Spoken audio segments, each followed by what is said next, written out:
Great. I'm Jim Collison, and live from the Gallup Studios here in Omaha, Nebraska. This is Gallup's Theme Thursday, Season 3, recorded on June 1st, 2017.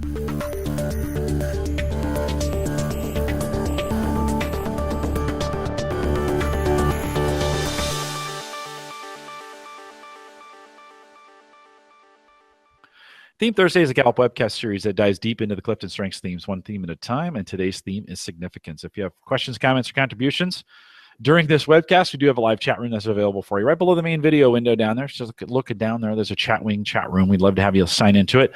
Bottom left-hand corner, it says log in. Choose the guest option. Put your name in where it says guest. Take out those numbers.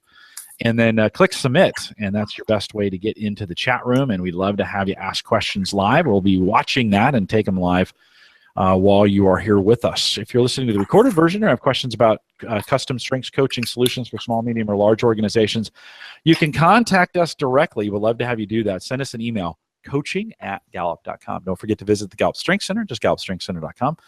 For all your CliftonStrengths coaching resources and training needs, lots of stuff out there as well. You can also catch the video on both streaming or downloadable audio for offline listening. Many of you are continuing to do that, and all the ways to do that are available on our coaches blog out at coaching.gallup.com. Micah Librant is our host today. She works as a workplace consultant here at Gallup. And Micah, always great to have you back for Theme Thursday. Welcome. Thanks, Jim. It's great to be here. I'm super excited today to get to talk about significance. It feels like an honor to get to really dive deep into this theme that is very often, I think, misunderstood. Yeah, and we've got just a reminder, we have 2 seasons of this ahead of it. So if you're catching Theme Thursday for the first time, we're in season 3. We have 2 seasons of all 34 themes that are out there for you, Mike. I think, Micah, I think a lot of folks are surprised sometimes. There are some themes that either carry a negative bias or are misunderstood.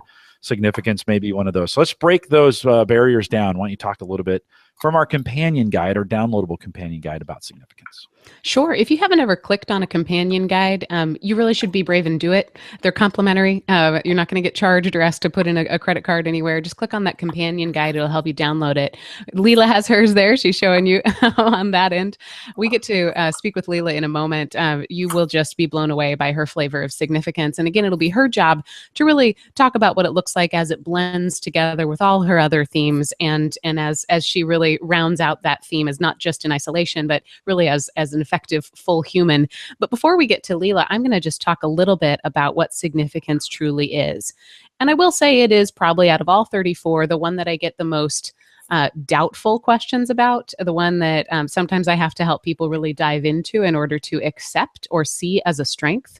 And I have a little bit of a CliftonStrengths wide soapbox I'd like to remind us about before we dive specifically into significance. And that is the obligation that we have as strengths coaches to really be sound in our principles of strengths coaching, primarily the principle to begin with positive intent.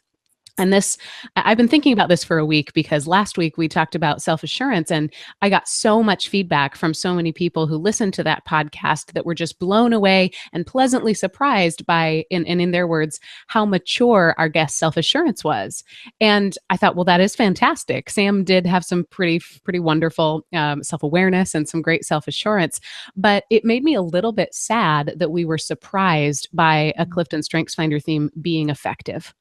And if you've got sort of a negative reaction, even if it's in your gut and it's true toward any of these themes, I'd invite you to think about what your bias is and where that's coming from.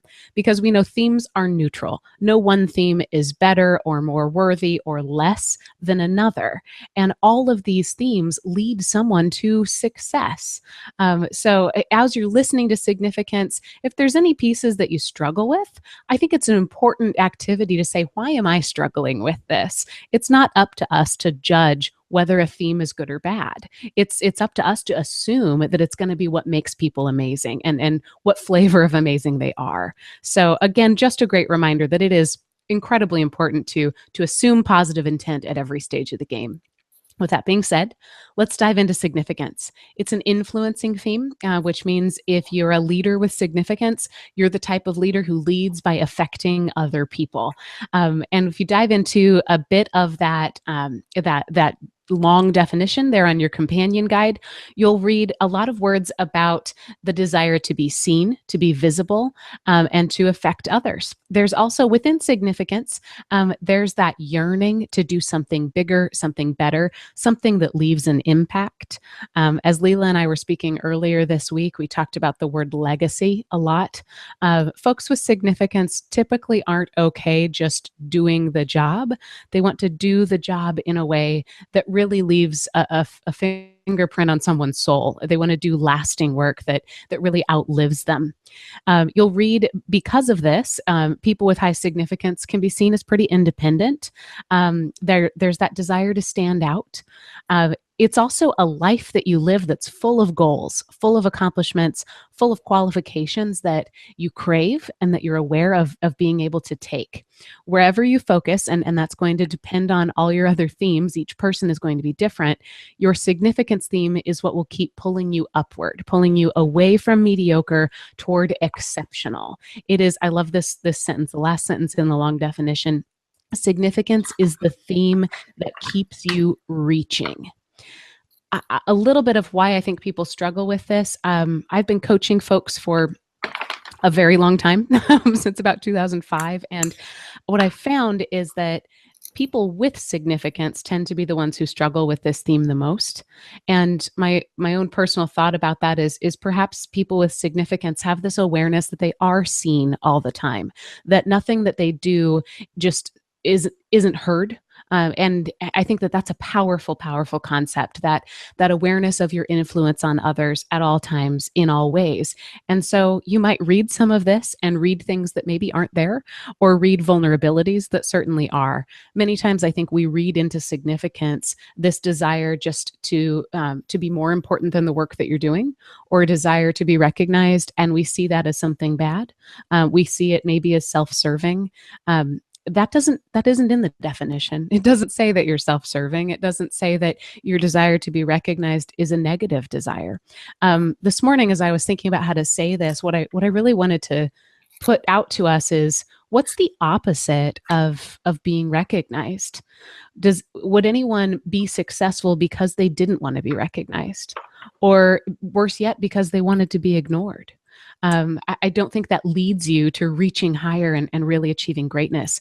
And on top of that, every human being, regardless of what your themes are, needs to be recognized, has that human need to be noticed. When we look at our engagement data, and Lila can talk about this as well, she's well-versed in Gallup's engagement data, we know that the hardest question to score a 5 on, or a strongly agree, is in regard to having meaningful recognition frequently. So we don't, as a society, tend to notice things that are going well, but when we do, it changes how we behave, it changes how we relate to people, it makes us more willing to do more good work. So I think the first thing we need to know is it's okay to want to be seen. And I love that we've got Lila here in a moment who can talk about that maybe in a more servant sort of way. She's got some great stories that I think will help us really fall in love with this theme. Let's talk about what significance looks like in a leader. So if in an individual contributor, if significance means that you want to do something meaningful, then it translates beautifully into a leadership role. It means that you want your team, your organization, your customers to experience something meaningful. It also means that you are uniquely positioned to notice and therefore celebrate meaningful milestones. I think it turns you into a promoter of the people around you, because leaders with significance want to feel that they are drawn to other people who also are making a meaningful impact. And that might mean that they can pull out special, unique qualities of the people around them that they see as potential, perhaps even before those people have even noticed that potential themselves. I think it's also a constant curiosity about how we could do more, how we could be more, how we could work in a way that leads us to something greater and elevate the kind of success that we're experiencing.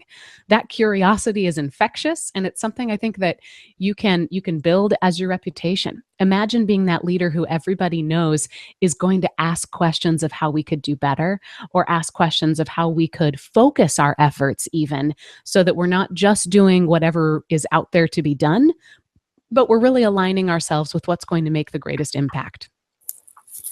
I think it's also, in many ways, a theme that helps you eliminate busy work because significance doesn't have a whole lot of interest in or patience for tasks that don't obviously connect to an audience or tasks that don't maybe connect to a mission or a legacy. I also love the independence of this theme. When you think about a leader, it can show up a lot as courage. That independence and significance in many ways comes from seeing potential others don't see, being drawn to and yearning for and sort of desiring that the positive reaction from others, that affirmation that you've made a difference on their life. And in many ways, that's a difference other people aren't noticing, which again leads to you seeing things that others aren't. And we can call that independence in many ways. I also see that desire for feedback as something that can fuel very authentic relationships within a leader. And that could even mean building relevant customer offerings because you are not just working in isolation. It's not going away and saying, it doesn't matter what other people think. It absolutely does matter what other people think to folks with significance. And that can bring you and your company or your team on the leading edge of innovation for what's truly relevant and needed in your customer space. My last idea around how does this present itself as an extension when you think about leadership, it could make you a great developer of people because you can push for greater affect, push for greater impact. You can notice and you can expect really that full potential piece. In many ways, as I'm describing this, it sounds very similar to Maximizer. I think the difference is probably a more external locus of control or an external rubric of how is this landing being the most important piece, whereas Maximizer is a more internal sort of gut level ability to sort to what already has a lot of potential and focusing there, but certainly similar in that way. The last thing I want to talk about are those needs of followers. Think about this. If you are a leader with significance, or if you're coaching or supporting or loving a leader with significance, think about these as 4 calls to action that you could really think about channeling your talent into in order to provide what we know that followers need from their leaders. The first is around trust. Leaders with significance should practice talking about their values and their goals. In many ways, the desire for recognition, the desire to be seen is not the end goal of significance, but it is what gets you to that greater end goal. So find great ways that you can talk about your goals, you can talk about your values so that people see really the big picture and they don't get blinded by, oh, Micah just wants a standing ovation at every point. Help people see your investment, not just your action. A leader with significance might demonstrate compassion by promoting those people closest to them. How do you find out how other people like to be recognized and then help align them for that kind of celebration? Because your lens in many ways is for recognition, I think it can help you put people in a place that they belong in.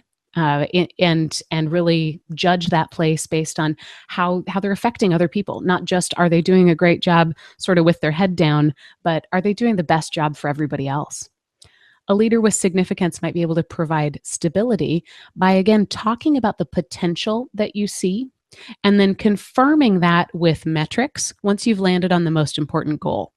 I think there is some element of significance that's always looking for something new, that's looking for what else can we do? How can I push this envelope even further? So be mindful of creating stability by helping other people understand when you've locked into the current goal and back that up with some milestones and some metrics. And finally, my favorite is to talk about hope. A leader with significance, I think, could find more ways to reach larger and more diverse audiences. Your message is wrapped up in hope. It is all about what could be and how what can be affects the lives of other people. So there's significance in my mind is just oozing with hope. So challenge yourself to expose yourself to more audiences so that more people can experience that hope that you have to give. Hopefully I've given you a great overview just of significance, and I really try to isolate that into one theme, because now it is my distinct pleasure to bring in Lila Meinke. Lila is a leader who leads with significance, and she's a leader in so many different aspects of her community. Lila, welcome to the program. Hi. Lila, would you mind just telling us a little bit about yourself and a little about your role? Sure. My role currently is a learning leader. I coach, I facilitate, I instruct, and I've been doing this since October. Prior to that, I was at Hewlett Packard for 27 years, and my learner had me in a new role: program management, product management, Lean Six Sigma black belt, just business analysis, just a variety. And prior to that, my learner had me, I've worked on an auto parts warehouse line and just a big variety. But today, I'm self-employed, and that independence that you talked about, that autonomy, I've never been happier. I should have done it years ago. I love the potential. Right now, I'm kind of building an infrastructure of getting certifications and building out my practice, and I love it. I love it.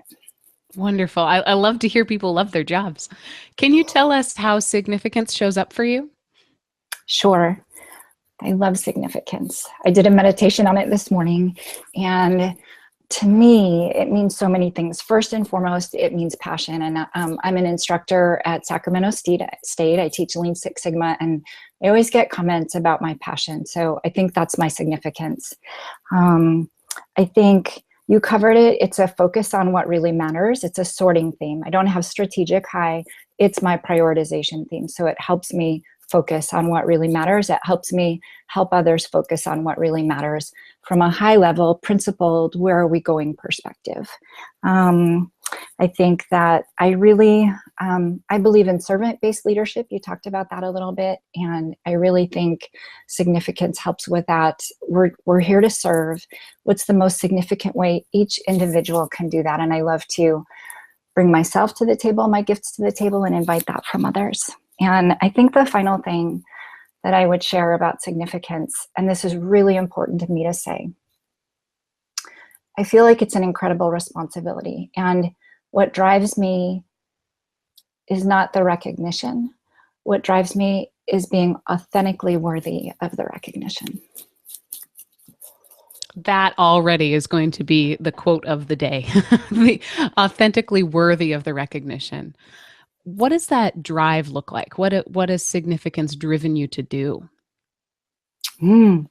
Well, so first, I was at HP for 27 years. I'm okay to share, lots of changes going on.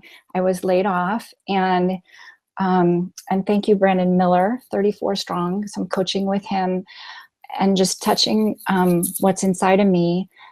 It's driven me to start to build my own business, and I already see that it's making a difference. I already see. And so I was thanking my husband one day for being so supportive of me building my own business. And he looked at me and he said, Lila, you were going to do it anyway. And that kind of took me off guard. And so that was one. And then another gal, I was telling her I was building my own business, and she's like, Lila, not everyone can do that. So building my own business for sure. I'll share a little bit later about an event I just planned, but so many examples of facilitating and leading and coaching and touching others. So I'm going to share in a little bit about an event that I planned that I loved. So yeah. Excellent. I want to get this out sort of at the top of our conversation. Jim just dropped your top 5 into the chat room, but could you tell us about the other themes that really influence significance for you? Sure. So my first 2 are thinking themes, learner and input. Then I have significance. Number 4 is connectedness. And I know that's a very rare pairing, and I'm so grateful for that pairing. Number 5 is another thinking theme, futuristic. Excellent. When you're thinking about how you define significance, how do you explain it to other people? What does it really mean? What do you want people to know about it? It's passion, for sure. It's inspiration. It's really focusing on what matters. It's, I think it's, to me, it's people showing up and being their most engaged. Every person, Micah, you said it, I believe every person wants to be seen. And so I think significance just kind of owns that and says, it's okay. You know, even my super shy, super quiet engineer husband, Harmony, deliberative, he loves it when I celebrate that he's engaged and that he's doing something. he teases me about my significance. I came out of the bedroom the other day and I'm like, yay, I did my laundry. And he's like, yay, I was breathing. I mean, he teases me, he humbles me, he gets me back down to earth. But even he loves when I celebrate how awesome he is. And so, yeah, I think it's gratitude. I think significance is gratitude. Can you tell us about that pairing specifically of significance and connectedness? You mentioned being real grateful for it. What is that pairing? What does that really look like? Well, so I think significance brings attention to purpose, brings passion to purpose, and connectedness is just a knowing of the purpose. And the two of them together, I just, as I'm having my own business and as I'm working with clients, I'm getting to select clients where, and I just show up that way. I just share, what's your purpose? And I kind of filter for, am I about what they're all about? And if so, I'll bring that and I'll infuse that. So, of course, I think I'm grateful for the theme, and I'm a channel of that theme. And, I have a higher self that I connect to, and my connectedness knows of that higher self. SP in the chat room asks, and I think this is probably going to be very different for you based on that connectedness and not just significance, but what is your process like? Are you intuitively aware of what the most important thing is to do, or do you sit down and think about it with all your thinking themes? How do you choose where to spend your time? SP, lovely question. My input will try not to, an analytical and intellectual will try not to answer way too much on that. Consistency number 34. And I know consistency is about fairness, but it's also about routine. And it's also about each element, each step in the routine kind of getting equal placement. I make it up as I go along, I'll be honest with you. Learner comes to the table and loves to learn about others. Connectedness comes to the table. Focus can spin if it doesn't know where to go. And so I've deliberately take time to do strategic planning. I've just worked through a book, Playing to Win. So I like structure. You know what? My input loves templates. That's what I would say. I love structure and I love templates. And then my focus loves goals. And then so I kind of do my own self-strategic planning. I do vision boards. They're not, you can't see them. Every year I have a word for the year. I lead a class, and I've got a pilot going on. Hi, Rhonda. I do a vision board in January around my word, and then I just have my goals throughout the year that support that. And so this year my word is habits. I wanted to build good habits as a result of having 24/7 free. And so I sort to that as well. That's excellent. SP says, go ahead and talk. I have input number 2 and learner number 4. So I think she was grateful for that answer. And I like the authenticity of, well, I don't have consistency, so whatever works in the moment. When did you first notice your significance in your work as a leader? So I'm going to share a story that Kurt would love, and then I'll share when have I seen it as a leader. As a little girl, I, in grade school, used to sign my papers Janet the Great, and I would turn in my homework and I wrote Janet the Great. And so to Kurt's question, you know, when did you first ever see it? That's my answer. When did I first see it as a leader? You know, honestly, learners like never going to claim expertise on that. So I'm seeing it in a new way now, really owning it. Even doing this exercise is helping me own it. But I think as in 8th grade, I was asked to speak in front of, I just went to an interview and I was asked to speak in front of the room, in front of the school. And through my early adult, teenage years and adult years, I didn't let myself own it. So for sure, there were snippets of it and I avoided it. I didn't let myself own it. And so it's been a slow awakening to it. Can you talk a little bit more about that? What did not owning it mean for you? Well, I shared that I love how you shared in the beginning that significance, it is going to be visible. It can't not be visible. And I can go into my thinking themes. I could go into my learner and input mode, but even that has a presence. And so I think that overwhelmed me at first, and I didn't know how to funnel that at first. And so I hope that answers. And it was too big. I really want to be worthy of it. And I think I had a lot of, we all have different ends of the spectrum. I think I had some self-worth issues earlier on. And so I didn't think I was worthy of it. I do now, though. Did that change your behavior? What didn't you do because you weren't owning it? Well, and I think significance is engagement. I actively disengaged, Micah. I won't get into all that, but I got kicked out of high school and it wasn't I checked out. Yeah. And so I actively did not engage. Wow. What brought you back? Because you seem pretty engaged now.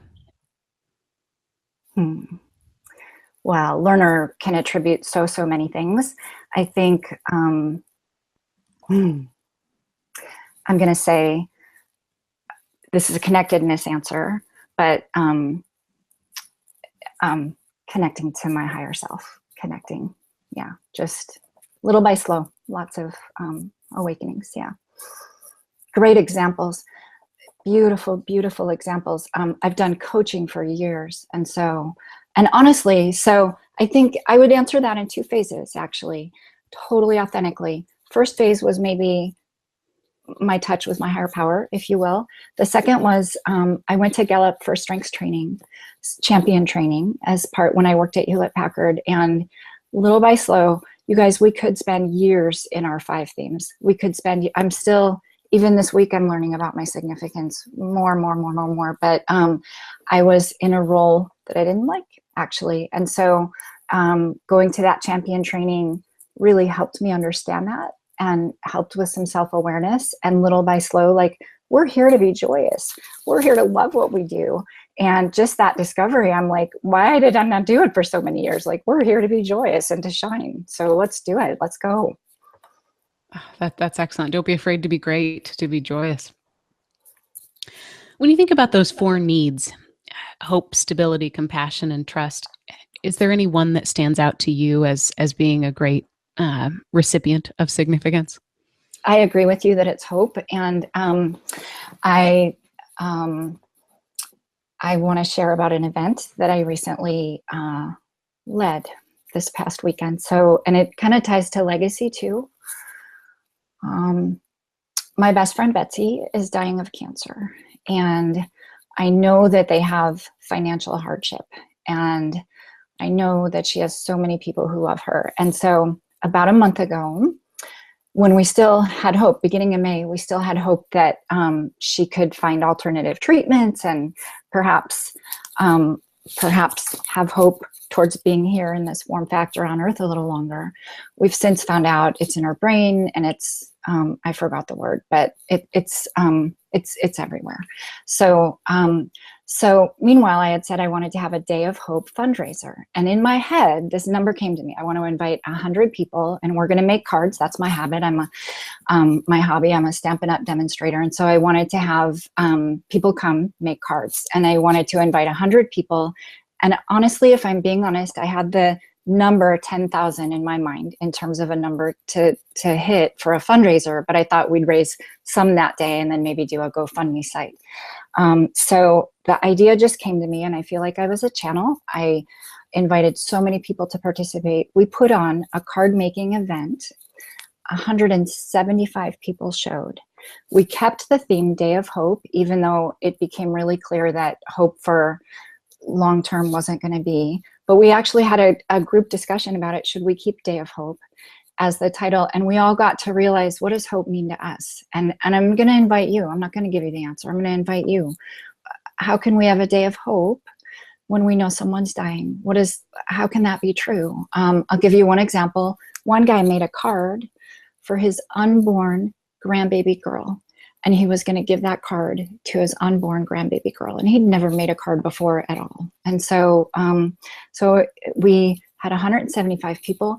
People stood in line to just tell Betsy that they loved her. And her command, her self-assurance, even though she's weak and frail, gave them a stability and gave them a calm. And I kept checking in with her, and she was just soaking it up. And so, and we raised over $10,000. Congratulations. As you're reflecting on that, what are the pieces that you pull out as being a great example of significance? So first of all, the legacy, just the vision of, I mean, none of us knew. My futuristic just knew, just let's focus on love, and that there was a component of legacy to it. And so, so for sure the legacy, like she got to see, before she dies, she got to see 175 people tell her what a difference that she's made in their life. I mean, when she was leaving and I hugged her goodbye, she said, I feel so loved. Like that right there, honestly, my life could end if I could have been a small part of letting someone know how loved they are. But honestly, even just the servant idea, we all feel powerless, right? Someone's dying. We love them so much. We can't fix it. But we want to serve and we want to funnel that. And so I had all these parties where we were preparing cards ahead of time. And I put my ideation person in charge of the imagination station. And so she was in charge of the, like, there's no rules here. And then I had my person who was really rules-based in charge of the harder card. And so step by step, here's the instructions. And then my arranger helped with the tables because that was way too big. And celebrating every single person for that piece of it. So where maybe I can't figure out where tables should go for the life of me, I know from a customer experience perspective, and I say that with love, like that flow matters. If that's a hindrance to people participating, must fix that at all costs, must have optimal table arrangement. So must have the right person to do that, must celebrate her for that. I just want to play back, if I can, so much of this that I don't think would have happened without significance. And first is, you aimed for the moon from the get-go. I don't think someone without significance would have thought of 100 people and $10,000. And I'm not sure someone with significance would have even thought they could do anything. I mean, I'm sure it could have come from all of other themes. Let's be fair there. You can do something with other themes, but that kind of, I think the courage to step up to the place where you're needed in many ways is that significance, to say, I feel that I am being a vessel of something. I sense more than I've been told that can happen here, and I can take it on. That's a strength. That is real, I think, a strength for yourself and for others. Thanks for sharing the story, and thanks for the event. And God bless you, Betsy, if you're watching. Micah, can I add a PS? Because there's a factor of significance that finds important people. And so I went to the Stampin' Up and they donated product. I went to the woman who invented the stamp, the cancer stamp, one of the stamps that we used, and she donated. And so that's another component I wanted to call out in as part of significance. They'll, people with that theme will sort to who are the experts, who also can help. So I just thought, sorry for that PS. No, I think that's really big too. It's that being magnetically aware and attracted to other people who can also make a difference. Has that piece of significance ever shown up anywhere else?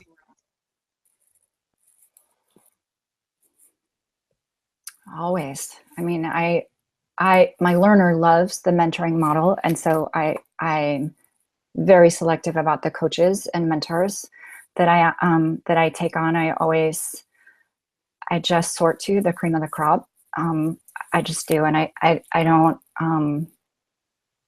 To my mind, right? We all have our cream of the crop, right? We all have our who has what I want.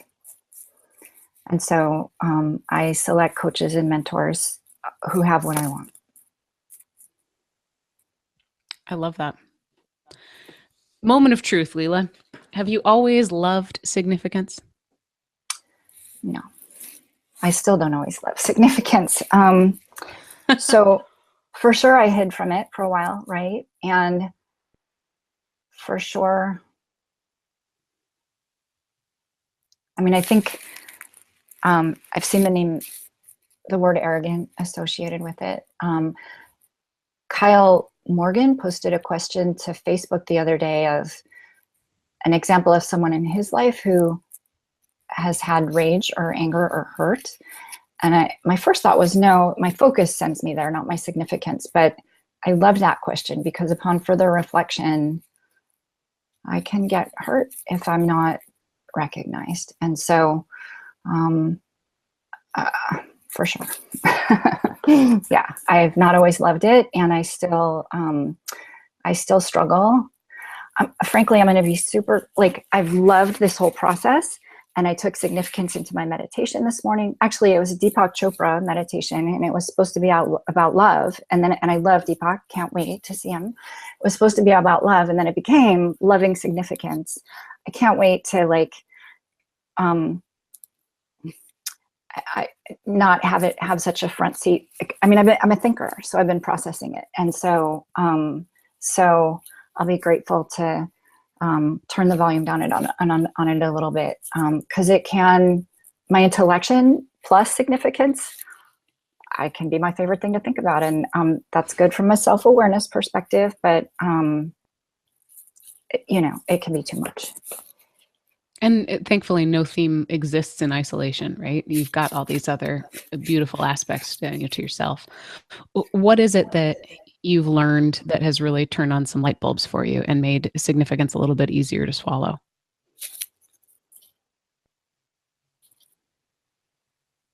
I think the original name for significance, or a word associated with significance, is desire.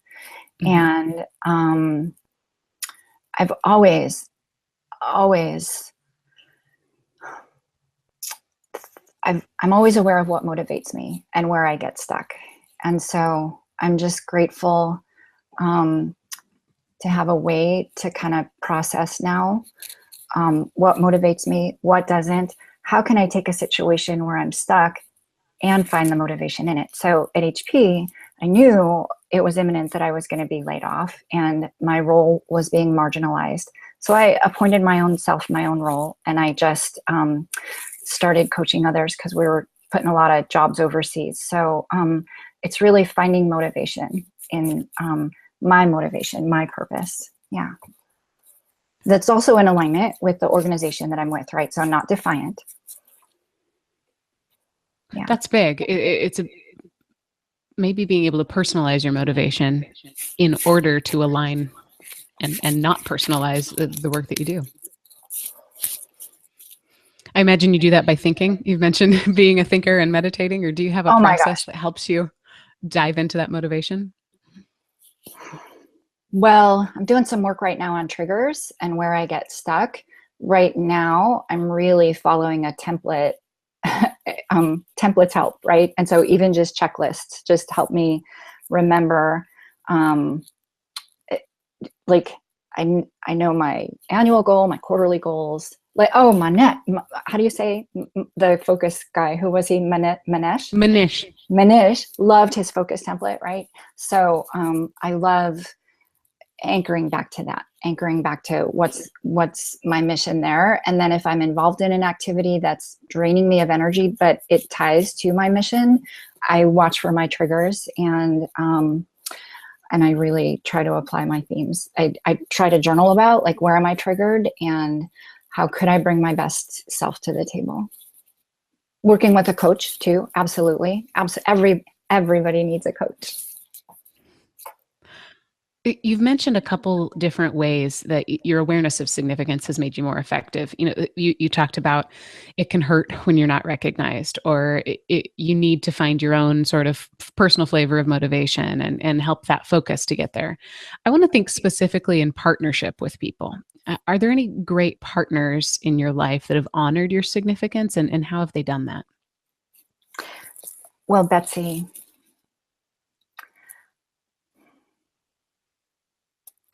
I was able to show up for Betsy because she's showed up for me. Her command and her self-assurance, like when I didn't have like I used to do, we used to take classes together, art classes, and then the instructor wasn't able to do it anymore. And she just looked right at me and she's like, well, why don't you do them? And it was like, that was a dream in my mind forever and ever. And I'm like, one day maybe I'll be worthy to try that. And her command and self-assurance just had at it. She's like, why don't you do them? And so, and actually, in a conversation with Brandon Miller, he's got, I think his maximizer, I like that and his arranger, I like that his maximizer trusted me when I was first making the decision back in October what I was going to do. And he's like, you could go solo. And his activator, I think. So just, so other influencing themes for sure. My husband's maximizer, I love that it's so leveling. It's so leveling. And I've learned how to detect. So he may not always, so honor might be like, oh, they recognize you. He doesn't explicitly recognize me. Sometimes he does. And I know when he does, I know, it's authentic and it's golden and it showed up. But I can tell by his engagement level. So if I'm like out of control, disorganized, off the hook, he checks out. But when it's just good enough or even good or great, he'll come in and like, he'll try to enhance and he'll try to help and he'll try to help. And I love that. I do see similarities. The significance and maximizer both love quality, but from a different perspective. And so I love that. Consistency is my number 34. I had a boss at HP.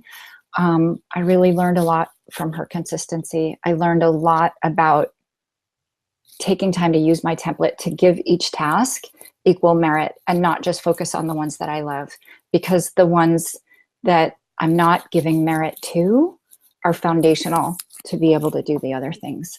Empathy, I love empathy.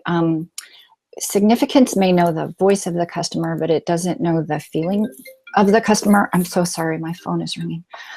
It doesn't know the feeling of the customer. And so I ask empathy to help me with what's the feeling? Tracy's the gal when we were talking about Day of Hope and it looked like Betsy was turning, she's very off, like 5 in relationship. I asked her, should we still do Day of Hope? And she's like, I'm glad you asked that. No. And then as we got to the other side of it, we're like, yeah. So everything. I love strategic. I don't know the best path. My connectedness honestly doesn't care the best path, but I know we need to have a best path. So I partner with strategic. It sounds like you're a pretty humble partner. The ability to say, hey, I need to tap into other people. You talked about that with your ideation partner with Day of Hope, or just flat out asking, how are people feeling? Power of 2, baby. Amen. Micah, one of the things I think, we think in terms of leadership and significance, one of the superpowers I think it has is this idea of compassion and promoting those around you. And I think, it's not just significance that needs recognition. I think Don realized that everybody, he has a statement that he says, you can't over-recognize people. And it's just not those with significance that need recognition. We all need recognition in our own way, in a way that's genuine and authentic, right? We all need that. And so I really think as leaders, and Lila, I want you to respond to this a little bit, but I really think as leaders, we have the obligation, especially if we carry that significance theme, that we've got this superpower to not only crave it or bring it to ourselves, but how do we bring that to those that we are leading? And so do you have any examples? You kind of mentioned this with Betsy and what you're doing there. That's one. But in leadership roles at HP, when you were doing some of those things, were there some times you could bring that to the group, bring that same recognition? It's still coming to you, but it's coming to you and then funneling down to the group to helping them feel recognized. Any specific examples? Because I think that's a good one for leaders to use. Give me a minute for my thinker to think on that. So I think I do it like breathing, and for sure there's times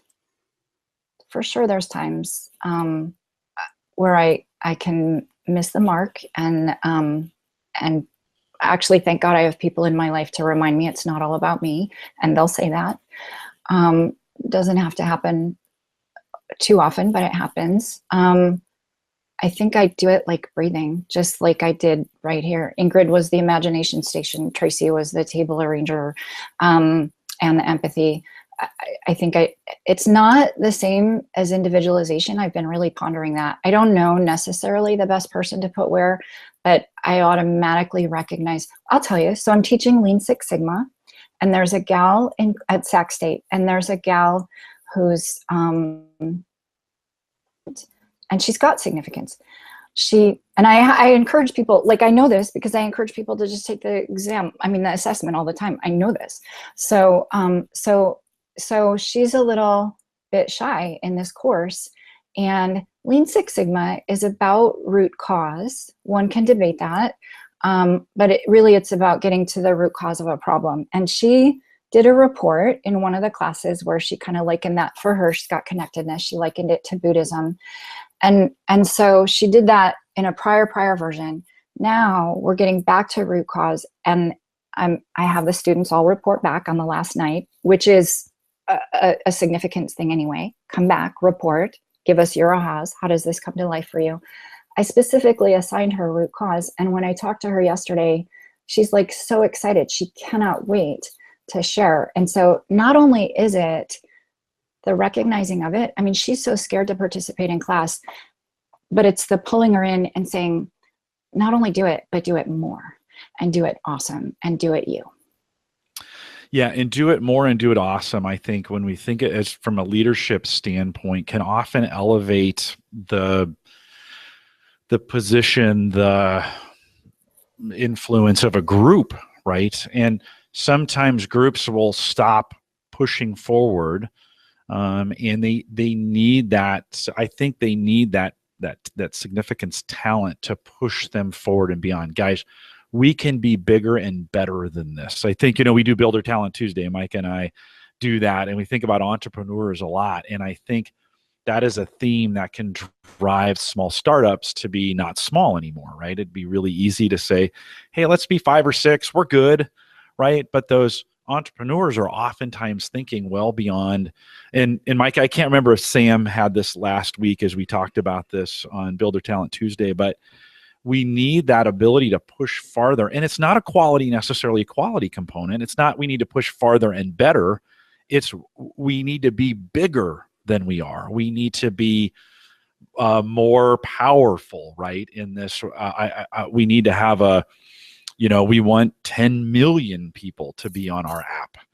Why? Because it feels good. It's significant, right? To bring that in. And so I think from a leadership perspective, it's just a very, very powerful, it's a very powerful talent that can be used. We always think back, Micah, to this idea of arrogance or, some of those things we'd mentioned before in some of our conversations. And I really want to encourage those of you who have significance. This is an amazing superpower that I don't have. And I'd love to see, I'm pretty content with some things, and we're doing good enough. I oftentimes need that push of significance to say, no, we need to reach 10,000, or we need to reach 50,000, or a 50 million from that standpoint. So as leaders, you guys don't get stuck in the mud. Lila, you can probably attest to this. Don't get stuck in the mud of the negative biases that may come with this. There are some amazing superpowers you have to push groups out of their comfort zone and put them in a place to really grow and do some pretty amazing things. And some amazing things happen to some people, like, hey, we never thought we could do something like this. It was someone probably with significance who had that thought that said, this can be way bigger than we ever imagined, right? Do you think, Lila, can you respond to that? Well, Donald Clifton. Right. 2 words. But I will say, can I add a PS? We need to get better. We get to get better. It's an honor. It's an honor. Every moment is an honor. I love that. We get to get better. Sitting here listening to this, I'm just reflecting on significance is really personal to me. My husband has it. And in many ways that I can't verbalize, it's what first attracted me to him and continues to attract me to him.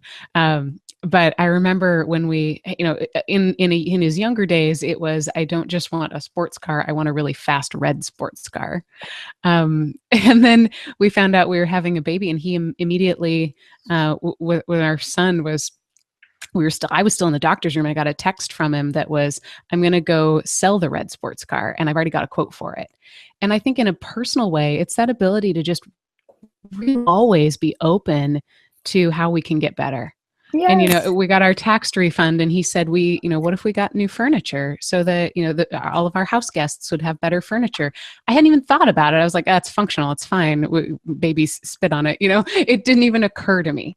And the moments in my life where Scott has seen things that I would have completely missed because he's more tuned into quality than I am. He's more tuned into potential than I am. It's such a valuable theme, and I seek it out in partners, probably because of that. So, Micah, but it's all the time. I want to be careful that we've said quality a couple times, and there's some maximizer that sneaks in a little bit in that. Yeah. In that 10 million for 10 million's sake isn't a quality component; it's a size component, and it's not always more from a number standpoint, but it oftentimes is.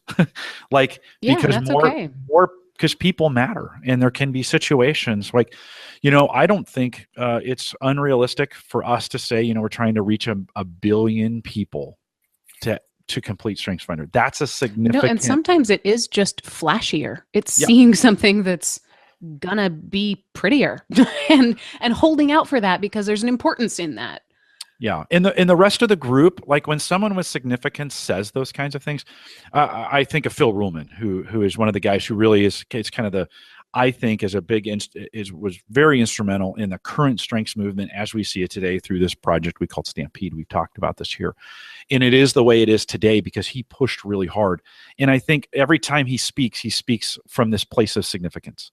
And it's inspiring. I think that's maybe the word I think of, that those with significance can inspire in the ways that analytical can't, in the ways that input can't, in the way that learner can't. Those just become facts, right? To some people, but the person who's leading from significance can take those facts and turn them into inspiration by saying, hey guys, it could be so much more than what you're currently thinking. And so we might look at a growth curve and say, the analytical person might say, well, we'll do 10 million this year and 20 next and 30 the next and 40, right? A really nice growth curve, where someone with significance say, why don't we just get to the end and do that now? And let's do $1 billion today, right? And that's a dynamic. I think, Lila, you've I think experienced this. It's an important dynamic in the humanness that we get pushed beyond what we think we can actually do. And so, because we'll be content, hey, 20 million's fine. That's, we can get there. And yeah, in most cases, that's going to be great. But can we do $1 billion? And that inspires people to go beyond the reach of what they would normally do. That's the leadership component, right? Lila, any thoughts on that? So I'm nodding vehemently. So for sure, I was thinking of a way that manifests for me. I teach Lean Six Sigma, which is very technical, by the way, very process, right? And I've got an analytical component to me. And my favorite thing is certainly not the math. I can do it. It's showing why it matters. And why it matters, Lean Six Sigma is all about value according to the customer. And so,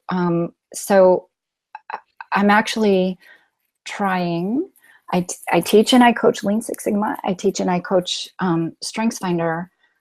My Connectedness has found a partner recently where I'm going to bring Lean Six Sigma into this very innovative firm.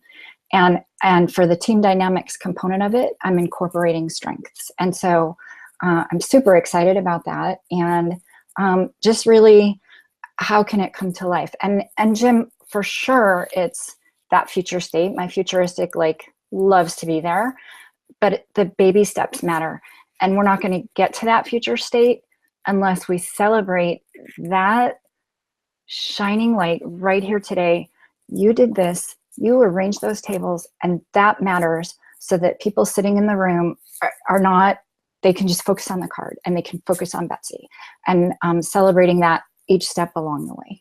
Yeah, no, that's great. Micah, we are running out of time. We don't literally run out of time, but we try to keep these to certain time lengths. Anything you want to wrap this up with, Micah? Just a huge heartfelt thank you to Lila today. Lila, this is one of my favorites yet. And I think it has to do a lot with your thoughtful meditation on what significance means for you and your openness to learning more about it, even just through this process. Thank you for the type of human that you are and the difference that you're making on the planet, and for sharing that with us today. Thanks for letting me. Lila, great to have you. I'll remind everyone to take full advantage of all the resources we have available at the Gallup Strength Center, just gallupstrengthcenter.com. Send us your questions, your comments, if you'd like to be a guest blogger. And we're always looking for those. If you've got 400 to 600 words formed in your mind of something you'd like to say around strengths, we'd love to hear that. Send us an email, coaching@gallup.com. Make sure you put guest blogger in the subject line. That'll get over to Micah, and we can talk about maybe you using that on our blog. We'd love to have some submissions from you as well. You can catch the recorded audio and video of this program, as well as all the past ones are available on our resources tab, which, by the way, we have interns working on this summer. We have a little contest going on here at Gallup. If you've seen our resources tab, it's super ugly, and that's because I made it. I'm just not gonna lie. I made it. It's not. So then you got a whole team of interns. That's why you brought them in, right? So we have tab. Awesome interns in for the summer. And of course, if you're listening to this in 2018 or 2019, you don't care because we fixed it already. But if we have some exciting changes coming, we're going to do a little hackathon around it. So we're pretty excited about it to see what they come up with. And of course, all that's available on our coaches blog, coaching.gallup.com. Don't forget, if you're interested in becoming a Gallup certified strengths coach, you can find all the courses that lead to those certifications out on our courses site, courses.gallup.com, or send us an email, certification@gallup.com, if you have questions. And there's a contact form right there on the live page. If you found this helpful, we'd ask that you share, and why wouldn't you? We'll thank you for joining us today, and we'll look forward to the next Call to Coach. And with that, we'll say goodbye, everybody.